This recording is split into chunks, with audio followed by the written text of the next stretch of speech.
오늘 이 아침은 예의가 있는 사람이 복을 받는다라는 제목으로 하나님의 말씀을 전합니다. 매너 문화사라는 글에 보면 이런 글귀가 있습니다. 인간은 매너를 통해 자신이 동물과 얼마나 멀리 떨어져 있는 존재인지 증명하고자 애쓴다라고 합니다. 핀란드 작가가 글을 썼습니다. 사람과 동물에 구별되는 것이 뭐냐면 예의입니다. 동물은 생명의 위협을 받을 때 사나워집니다. 그리고 울부짖고 그리고 싸우려고 합니다. 사람은 이 예의가 있고 매너가 있는 사람들은 절체절명의 위기 앞에서도 사람의 도리를 지켜갑니다. 침착하게 행동하고 어떻게 대하는 것이 훨씬 더 좋을까 생각을 합니다. 기독교인들은 훨씬 더 매너가 있습니다. 이런 어려움이 환난이 내게 왜 왔을까 생각합니다.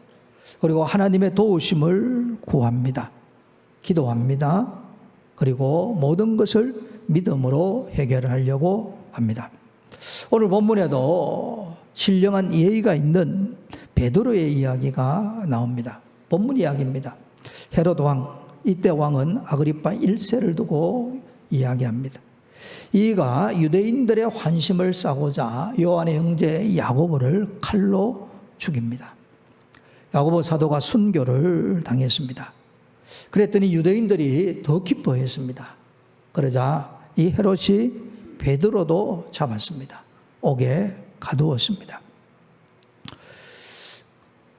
그리고 이 베드로를 도망가지 못하도록 오늘 6절 말씀 보면 그 다음날 잡아내기 전날 밤에 두 군인들 틈에 두고 두 쇠사슬에 묶어서 그를 지키게 합니다. 또 감옥문 앞에 파수꾼을 문 밖에 두어서 지키게 합니다. 그런 가운데 베드로가 오늘 본문에 보면 누워 자는데라고 되어져 있습니다. 아주 편히 잠을 잤습니다. 그때 홀연히 갑자기 주님께서 보낸 천사가 나타났습니다. 오늘 본문에 보면 광채가 옥중에 빛나더라라고 되어져 있습니다. 아마 저하고 여러분들이 그 상황에 간다면 갑자기 환해지면 사람은 대부분 깹니다. 그런데 베드로는 여전히 잠을 잤습니다. 답답한 것은 천사였습니다. 그리하여서 베드로의 옆구리를 쳐서 깨웁니다. 급히 일어나라 하니까 베드로가 일어납니다.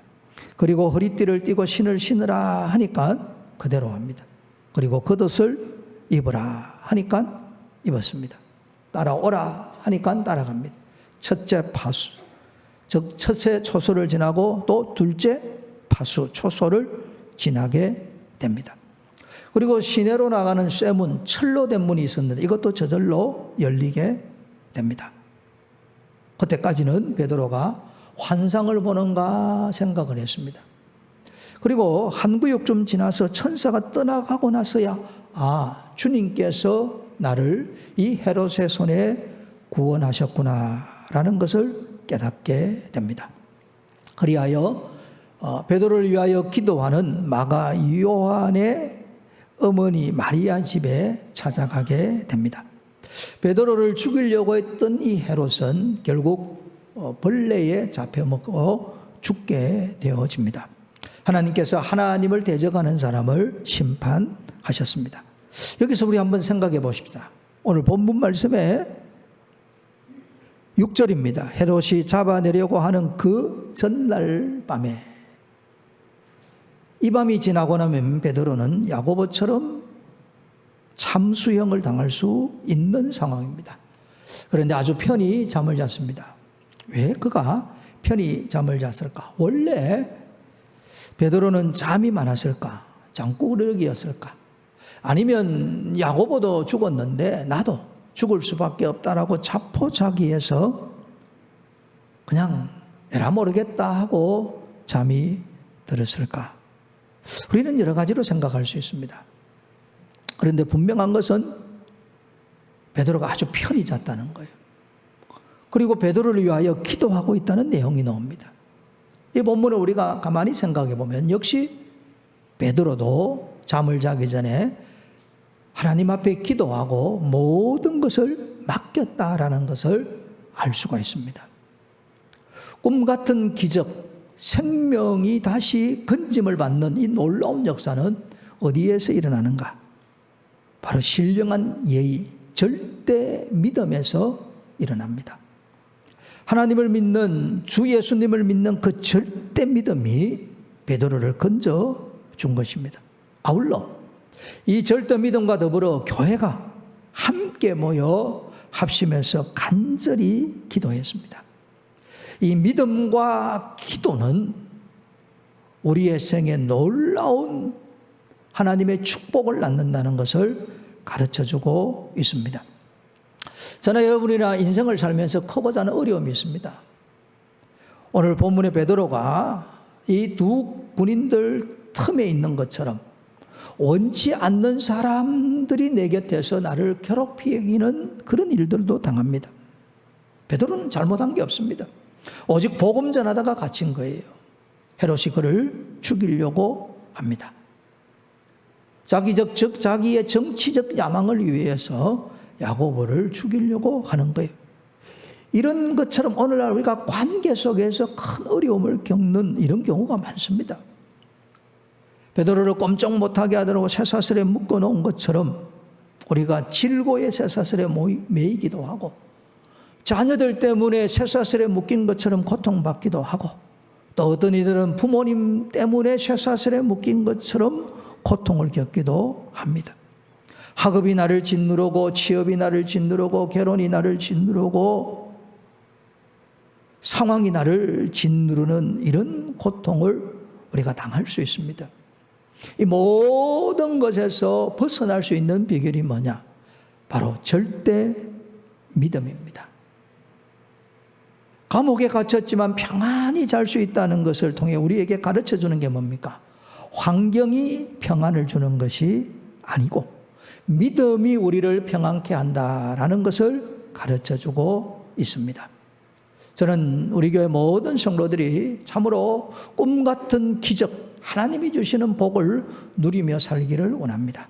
그리 되도록 절대 믿음, 절대 기도로 살아가게 되시기를 축복합니다. 오늘 본문에 나온 베드로가 항상 이렇게 믿음이 있는 사람이 아니었습니다. 누가복음 8장에 보면 예수님께서 제자들을 데리고 전도 여행을 다닐 때 호수 이편에서 저편으로 건너가자라고 말씀하셨어요. 말씀하셨을 때 배를 타고 건너갈 때 예수님은 전도 여행에 몸이 고나여서 주무시고 계셨습니다. 그때 갑자기 바람이 미친 듯이 불어옵니다. 이런 바람을 두고 우리는 광풍이다라고 합니다. 그 광풍으로 말미암아 물결이 높이 이니까 그 호수물이 배 안에 들어오게 됩니다. 나름대로 노력은 했지만은 참으로 점점 위태로워집니다. 그래서 주무시는 예수님을 깨웠습니다. 주님, 우리가 다 죽게 되었나이다. 주님이 잠에서 깨셔서 바람을 꾸짖으시고 물결을 꾸짖으시니까 바람이 잔잔하고 물결이 잔잔해졌습니다. 그때 예수님께서 베드로와 제자들에게 하신 말씀입니다. 너희 믿음이 어디 있느냐? 예수님이 편히 주무실 수 있었던 것은 성부 하나님을 절대 믿었기 때문에 그렇습니다. 불어오는 광풍 앞에서, 큰 물결 앞에서 담대할 수 있는 것은 주님을 믿는 절대 믿음입니다. 믿음이 우리의 삶을 새롭게 만들어 갑니다. 그리고 이 베드로가 또 실수한 적이 있습니다. 예수님께서 십자가를 지시기 전날 밤 잡힐 때입니다.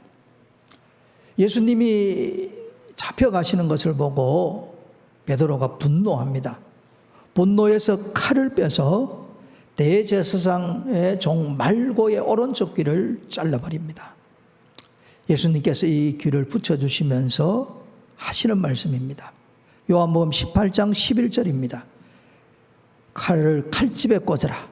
아버지께서 주신 잔을 내가 마시지 아니하겠느냐라고 말씀하세요.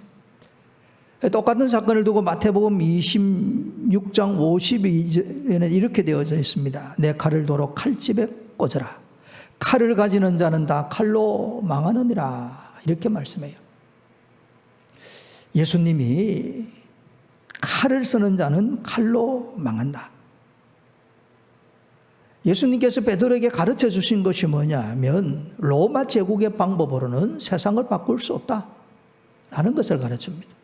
로마 제국은 세상을 힘으로 지배했습니다. 칼로 지배했어요. 칼로 지배하는 것은 세속의 방법입니다. 예수님은 십자가의 방법, 사랑의 방법, 희생의 방법, 섬김의 방법으로 세상을 자비롭게 통치하시기를 원하셨습니다. 세속의 방법을 쓰지 말아라. 칼을 쓰지 말아라고 말씀합니다. 그러면서 주님께서 뭐라고 말씀하시냐면 예수님께서 하늘 아버지께 구하면 12군단 더 되는 천사를 성부 하나님이 보내실 수 있다라고 말씀하는 거예요. 당시에 로마의 한 군단은 제일 많을 때는 한 6천여 명이 되었습니다. 그러면 12군단이면 약 7만 명이나 됩니다. 예수님을 잡으러 온 사람이 많아봐야 수백 명이지 않겠습니까? 그런데 성부 하나님께 예수님이 고하여 수만의 천사를 보내어서 그들을 다 썰어버릴 수 있습니다. 그런데 주님은 그 방법을 택하지 않았습니다. 그리고 말씀하시기를 만일 그렇게 하면 천사를 동원해서 로마 군사와 이 타락한 대제사장의 하수인들을 다 썰어버렸다면 어떻게 성경이 이루어지겠냐는 거예요. 성경은 예수님이 십자가라는 방법, 고난의 십자가, 사랑의 십자가, 희생의 십자가를 통해서 하나님은 세상의 인류 구원 역사를 이루기를 원하셨다는 이야기입니다. 베드로가 이때는 무리한 거예요. 이때 베드로는 많은 것을 깨달을 것입니다. 세상의 방법, 칼의 방법은 하나님의 방법이 아니라는 것을 깨달았을 것이고 많은 숫자를 동원하는 것도 하나님의 방법이 아니라는 것을 깨달았을 거예요. 다시 본문으로 돌아갑니다. 베드로가 감옥에 갇혔습니다. 이때 예루살렘 교회 교인들이 무엇을 했을까요? 사도행전 2장 41절에 보면 베드로가 성령으로 충만해서 복음을 전하자 믿는 자의 수가 3천이나 되었다고 그럽니다. 그리고 4장 4절에 보면 말씀을 듣고 믿는 자가 많아졌는데 남자의 수가 5천 명이나 되었다고 합니다. 굉장히 많은 수예요. 물론 서대반 집사님의 순교를 통해서 박해를 받고 많이 흩어졌습니다. 그렇지만 여전히 예루살렘에 많은 믿는 이들이 있습니다. 만약에 베드로가 예전에 칼을 썼던 방법을 생각했다면 열심당원들과 내통을 해서 간수들을 죽이고 자기를 구해달라고 했을 거예요. 아니면 수백 명, 수천 명의 믿는 사람들을 다 동원을 해서 헤롯 왕 궁 앞에 가서 데모하게 했을 것입니다. 그런데 베드로는 이 방법을 다 사용하지 않습니다. 예수님이 보여주신 그 십자가의 방법으로 묵묵히 핍박을 받는 거예요. 잡았습니다. 잡혔습니다. 감옥에 가두었습니다. 갇혀 들어갑니다. 쇠사슬에 묶었습니다. 묶였습니다. 그리고 살면 전도고 죽으면 천국이라는 확신으로 모든 것 주님께 맡기고 기도함으로 모든 걸 주님께 맡기고 편히 잠을 잤습니다. 이것이 주님의 방법입니다. 오늘날 세상 사람들은 세상의 힘으로, 권력으로, 숫자로, 돈으로 세상을 지배하려고 합니다. 그리스도인들은 그렇지 않습니다. 오직 예수님의 십자가, 그 십자가의 사랑, 십자가의 희생, 십자가의 섬김으로 살아가는 거예요. 역사 이야기 말씀을 드리겠습니다. 1974년입니다. 1974년도에 엑스폴로 74대회를 했습니다. 여러분 아실 거예요. 역사를 들어서 아실 겁니다. 1974년 8월 13일부터 18일까지 새벽으로 저녁으로 모여서 부엉대성회를 했습니다. 민족 복음화. 얼마나 멋진 말입니까? 그렇게 해서 저녁에 많이 모일 때는 약 65만 명이 모였어요. 그리고 이 13일부터 18일까지 집회를 통해서 새벽으로 저녁으로 다 모인 숫자를 세니까 무려 655만 명쯤 되었습니다. 대단한 숫자가 모였어요.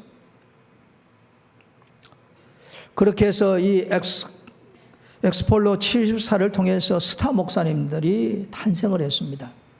그분들이 이 땅에 살아가는 날 동안 존귀와 영광을 많이 받았습니다.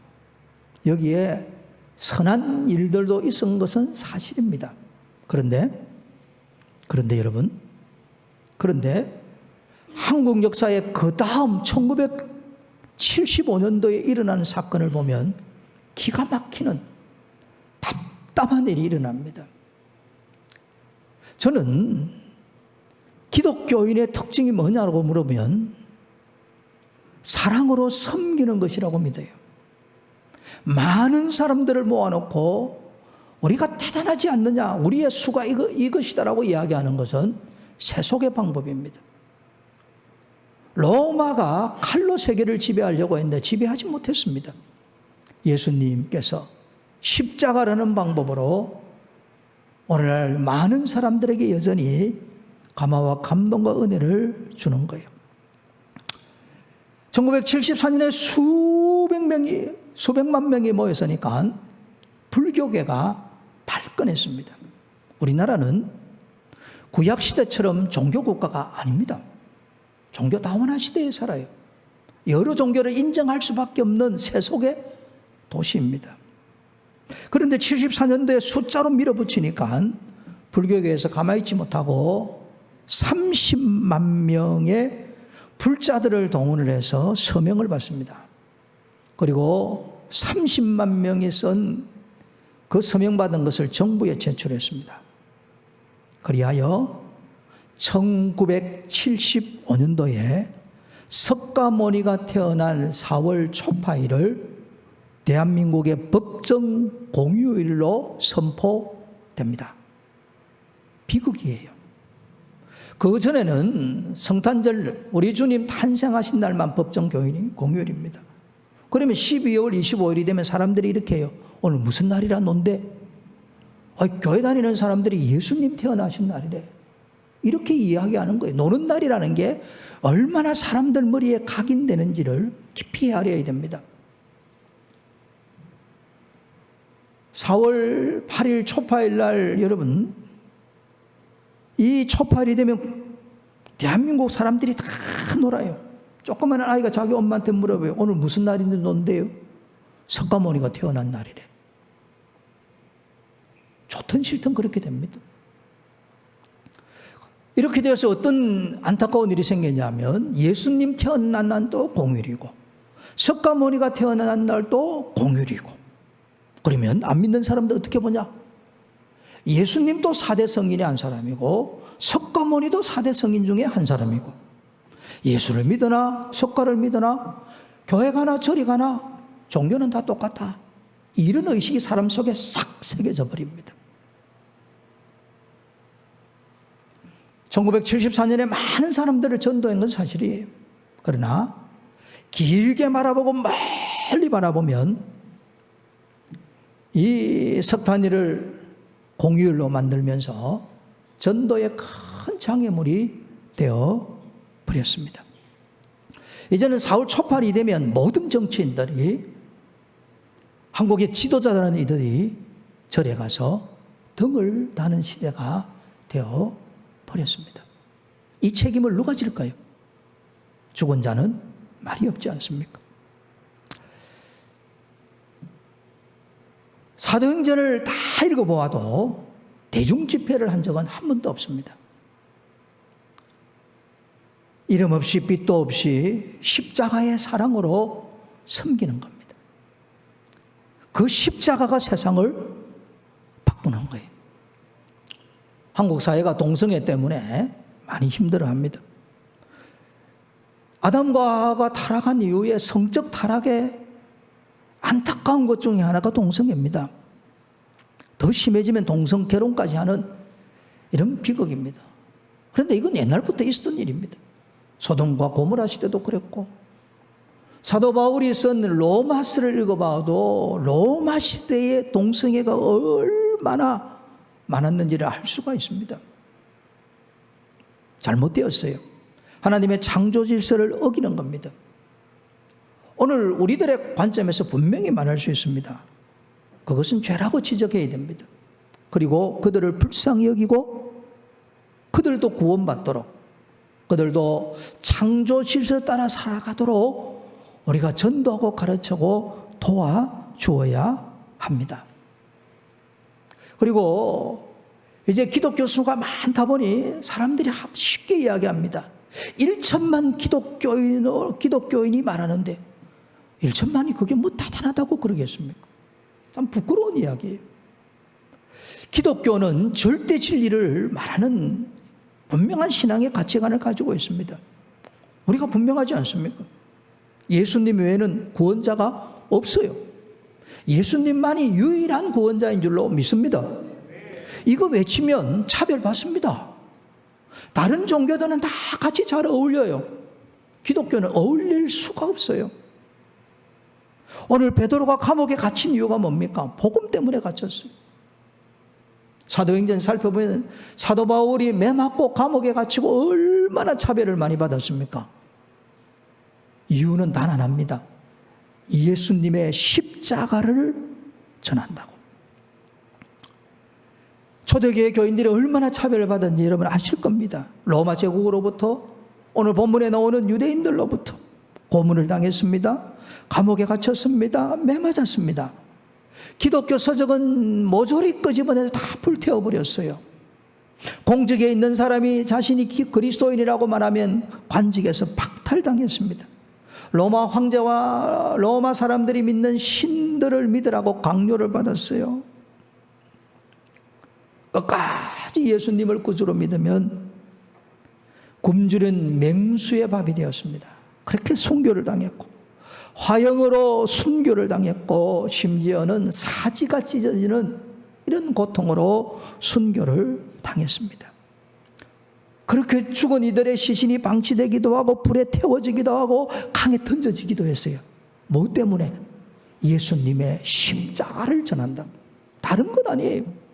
예수님의 십자가를 전하라고 이렇게 차별을 받았어요.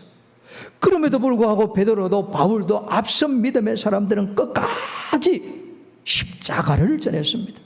십자가의 사랑을 보여줬고, 십자가의 섬김으로 섬겼고, 십자가의 희생을 보여주었습니다. 그리하여 수백 년 고난과 고통과 괴로움을 받던 그리스도인들이 승리했습니다. 칼로 세상을 지배할 수 있을 것처럼 생각했던 로마 제국이 십자가 앞에 무릎을 꿇었습니다. 십자가입니다. 그 외에 아무것도 없어요. 여러분, 기독교인들 박해를 받아도 걱정할 필요 없습니다. 교회는 신약교회의 2000 역사를 살펴보면 외부의 환경과 어려움 때문에 망한 적은 한 번도 없어요. 절대 안 망합니다. 음부의 권세가 교회를 이기지 못합니다. 오히려 교회 내부가 사랑이 싣고 구령의 열정이 싣고 교회의 본질을 다하지 않으므로 교회가 혹 약해지거나 무너질 수는 있습니다. 오늘 이런 차별받는 세상에서 주님이 뭐라고 말씀합니까? 원수를 사랑하라. 참 역설적 진리입니다. 그리고 말씀하시기를 박해하는 자를 위하여 기도하라. 주님이 이 방법을 우리에게 가르쳐 주신 거예요. 베드로가 이걸 아는 거예요. 깨달은 거예요. 묵묵히 감옥에 들어갑니다. 기도하고 절대 믿음으로 주님께 모든 걸 맡겨버리는 거예요. 주님이 다시 그를 살려서 주님의 나라와 교회를 세우도록 붙들어 사용하시는 것입니다. 여러분, 세속의 힘으로 자랑하거나 아니면 많은 숫자와 사람을 자랑하거나 돈을 자랑하면 믿음이 없는 사람입니다. 십자가의 도가 없는 사람입니다. 한국교회가 이 동성애나 차별법 때문에 다 함께 모여서 우리들의 우리됨을 보여주자라고 이야기합니다. 그런데 도대체 누가 본다는 이야기입니까? 정부 사람들 보라는 이야기예요. 정치인들 보라는 이야기입니다. 보고 큰 도전을 받을까? 주님만이 아실 겁니다. 많은 사람들이 이런 것 때문에 한국교회가 위태롭다고 합니다. 저는 절대 그렇게 생각하지 않습니다. 성경대로 하나님은 구원받기로 작정된 자는 어떤 방법을 동원하시든지 반드시 구원하실 줄로 믿습니다. 우리는 종교인으로 살아가지 않습니다. 신앙인입니다. 세상이 뭐라고 하든 세상이 어떤 방향으로 하든 십자가를 딱 붙잡고 십자가의 사랑으로 살아가는 것입니다. 저와 여러분들이 하나님의 나라를 위하여, 조국을 위하여, 대한민국을 위하여, 한국교회를 위하여 기도하지 않습니까? 수많은 사람들이 또한 기도합니다. 세계는 기도하는 자의 것입니다. 그리고 주님께서 우리의 기도를 들으시고 우리 민족을 불쌍히 여겨주실 줄로 믿습니다. 오늘은 주일입니다. 주일은 어떻게 보내느냐? 오늘 본문에 나온 베드로처럼 보내야 돼요. 내일 내가 순교당할 수 있는 이런 절체절명의 위기 속에서도 기도하고 주님께 다 맡겨버리고 평안히 쉬는 날이 주의 날입니다. 이 날이 주의 날이에요. 걱정하지 마세요. 염려하지 마세요. 하나님이 다 이끌어 가시는 거예요. 그래서 우리 고신원법 예배편에 보면 이렇게 나옵니다. 주일 성수는 성도의 당연한 의무이다. 주일은 예배와 안식에 방해되는 개인의 유익을 추구하는 행위를 금하며 세상 염려와 세속적 행위 혹은 쾌락적 행동을 삼가야 한다. 주일날은 세상 염려하는 날 아닙니다. 주님이 우주의 주님이고 만왕의 왕이고 만주의 주니까 세상 일도 주님께 맡겨버려야 됩니다. 그럼 우리가 해야 할 일이 뭐냐? 주일 예배자는 예배 시간보다 일찍 예배당에 도착하여 예배 준비를 해야 한다. 예배당에 들어가면 자리에 앉아 예배를 위해 기도해야 한다.